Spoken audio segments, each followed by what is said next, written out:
Dear Africa. Good morning, YouTube. Today is the 16th. I am 16th of February. I am up bright and early after boohoo crying at 3 o'clock in the morning. I had a business meeting this morning with a local hotel owner. He actually has two hotels that I know of, one in Rwanda and one in Kigali. So I stayed at one of his hotels and I found out that he was an engineer. So I had an appointment with him this morning before 10, and he so kindly did not show up. But you know, people get into things. I know he had a very large event last night. So I, you know, need to speak to him, I guess, way more, of course, way more than he needs to speak with me. So I waited and he's not responding to his staff or my text. So hopefully he'll give me a call a little later. I am in the process of interviewing or consulting with local engineers to get the prices that I need for renderings, you know, for building and etc. So I need to have a list of several local engineers. Also, I am wanting to do off-grid, I think they call it permaculture and sustainable project, you know, for my small project that I am working on. So these are just the beginnings, you know, the legwork of doing such. I have also been collecting quite a few references for the construction workers, and I am in the process of building a book of all different types of skilled workers, you know, my own book. People here probably already have all of those resources, and I'm really building my stuff from the ground up because I don't have those resources. You know, I don't, you know, have any business contacts here. You know, I'm here, you know, start from the bottom, now I'm here. You know, so I'm going to build my own database of a lot of different information that I'm going to be needing for myself as well as for other investors coming into Rwanda. It's very important to know the local cost for things because normally, you know, that's the African way. It's not as bad in Rwanda at all, you know, but it's still the African way to charge foreigners double or triple the local cost. So it is what it is. So a little disappointed this morning, but hey, things happen always for a reason, you know. So I was just checking in. I'm going to go ahead and get with my team today, and we just, you know, work like we've been doing. No big deal. So hopefully he'll give me a call sometime today, and I will be able to gather the recommendations of the engineers that he recommends. I want to do a price check here because at first I was like, oh, I'll get my renderings from the US, you know, from an architect or a draft person or engineer in the US, and then build accordingly to US standards. So what I'm thinking that I need to do is I need to get some from here and then probably maybe take them over there to see if what types of adjustments might need. For instance, I looked at a place to rent yesterday and I just noticed that it's just nothing is handicap accessible. The doors, like some of the doors were more than 36 inches. I don't know how many meters that is. And then, but then when you went to the bathroom doors, they were only like barely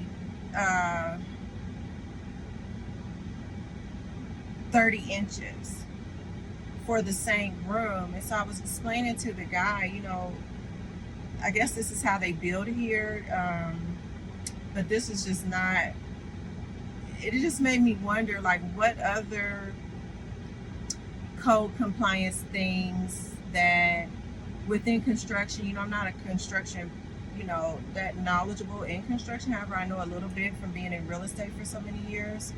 What other little things are not code compliant? I according to U.S. standards that are really, a lot of things should be universal standards. They just had the earthquakes in Turkey and all those people died. And a lot of those contractors, they did not build to a certain code. So I am going to build my places. I'm also going to recommend to my investors, to build to a certain code, for safety, and also to be inclusive, of handicapped people. And then another video I did where I showed the couple that I stayed with, they had a plumbing problem, how you actually have to knock out the brick cement walls in order to, move any walls or expand or anything like that. And I really don't know how safe that is doing that, because they don't really have beams. And I wouldn't know, like, what would be the supporting walls, or all of them the supporting walls. Like, it's I don't know. I'm going to start taking pictures. There is an apartment home or a home being built across the street from my office, and I wish I would have started from the ground up, but I'm going to start taking pictures from my balcony from my office of their progress. I noticed that they built little squares. They squared it out first, and then they used regular, like, red bricks, and they built that up first. And now it seems like they've gone on to adding the rebar and some more cement with some wood and like some roofs, so, and then I think they put the other brick or maybe the plaster on the outside. I'm not really sure, but I'm just curious about what other code compliant things during the building process that's to U.S. standards that they don't really do here. Oh, this is him calling. Hello.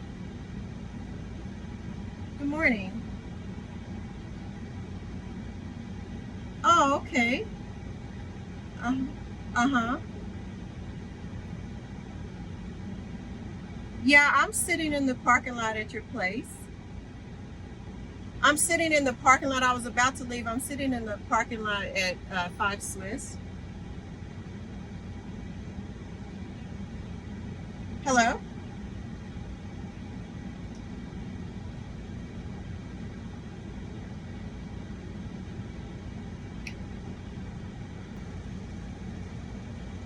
So that was the owner. He is on his way, so I'm going to go ahead and wait another 20 minutes.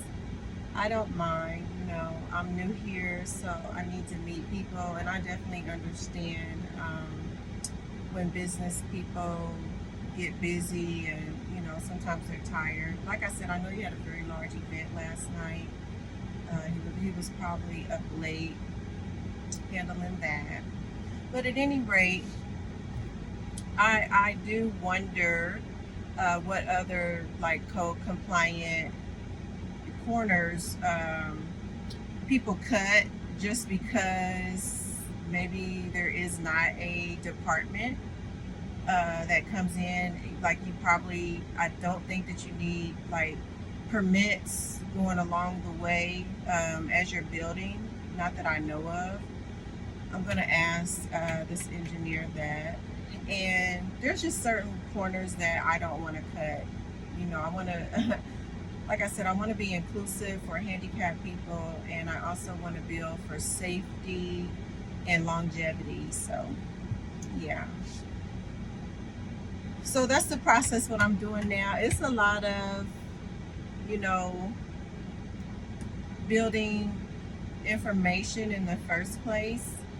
I do try to do some research online to see what I can find out. However,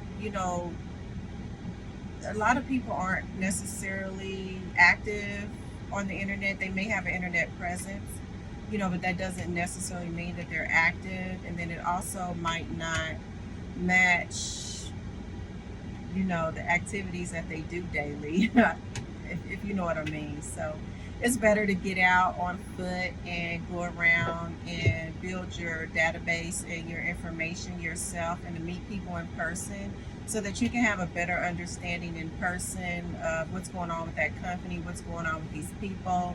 You can kind of get a better understanding of what they should be charging you, what they're paying their workers, what they're paying their builders, and all of that, so that you can get a fair price for what everybody else builds in this, builds for in this country.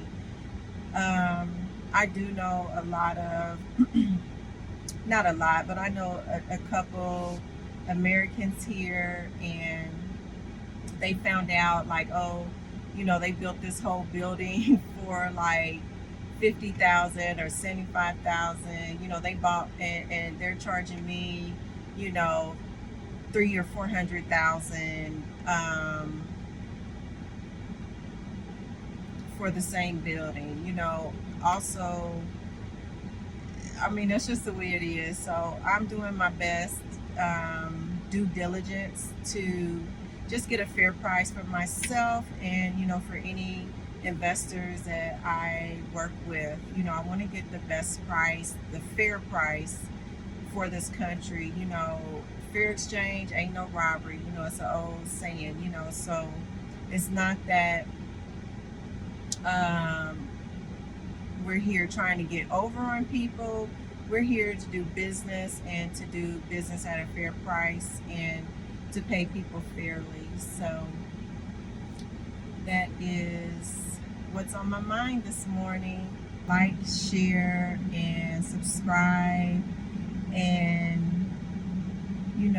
go inside and get to know yourself, and the possibilities are endless.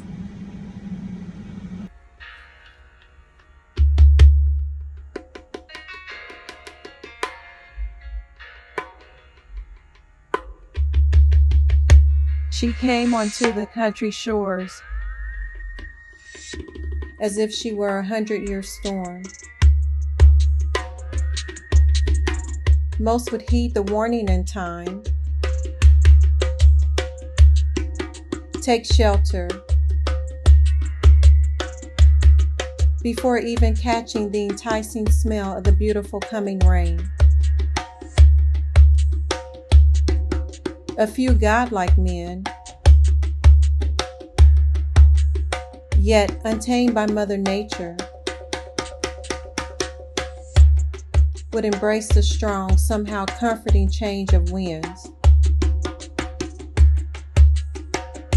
Allow themselves to take up the treasures revealed, left behind her impassioned path. Knowing her omnipresence is in the same nature of themselves, which called unto the storm.